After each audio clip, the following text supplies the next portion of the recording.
এই কই তুমি? আমি কিন্তু রেডি, তাড়াতাড়ি চলো পুজো দেখতে যাবো। একখান শাড়ি কিনে দিলেই হয়ে যায়, আর কিছু লাগে না। আমি যাবো না পুজো দেখতে, তুমি যাও। আচ্ছা ঠিক আছে, তোমার যাইতে হবে না, আমি যাচ্ছি।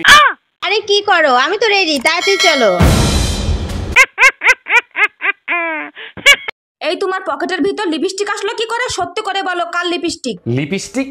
আরে শাওন ভাই বলছিল তোমার ঠোঁট নাকি কালো হয়ে গেছে, তাই তোমার জন্য লিপস্টিক কিনছিলাম। এক মিনিট, এটা তো ব্যবহার করা লিপস্টিক, আর অনেক দামি লিপস্টিক। সত্যি করে বলো, এই লিপস্টিক কার? তোমার ঠোঁট তো দামি, তাই দামি ঠোঁটের জন্য দামি লিপস্টিক কিনছি, আর আমি নিজে ব্যবহার করে আনছি। ওরে আমার লক্ষ্মী সোনা, তুমি আমার এত কেয়ার করো।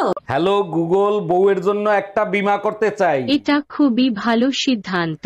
আচ্ছা, বীমা করার পরের দিন যদি বউ মারা যায় তখন কি পাবো? যাবজ্জীবন জেল অথবা ফাঁসি।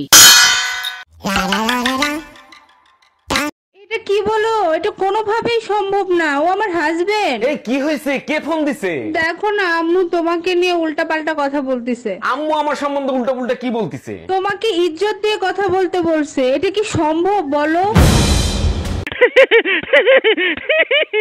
এই যে দেখো, 4,000 টাকাতে শাড়ি কিনে আনছি, অনেক সুন্দর না? টাকা দিলাম 2000, 4000 দিয়ে শাড়ি কিনলে কি করে? মেয়েদের বুদ্ধি বলে কথা, আমরা সব করতে পারি। এক মিনিট, তোমার সাথে না মা গেছিল, মা কোথায়? শাড়ির দোকানে রাইখে আসছি, তুমি টাকা দিয়ে মাকে সারাই নিয়ে আসো। 3 ঘন্টা ধরে ঘরে বসে রয়েছি, কই গেছিলা তুমি? তুমিও তো সবসময় ঘুরতে যাও, আমি কি কখনো জিজ্ঞাসা করছি কই গেছিলা? 1 মিনিট, হ্যাঁ এবার বলো কই গেছিলা? পাশের বাড়ির ভাবির কাছে সায়া ব্লাউজের মাপ দিতে গেছিলাম।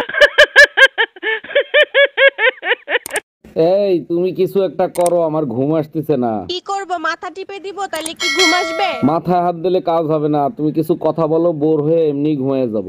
আচ্ছা ঠিক আছে, এবার বলো টুম্পাকে।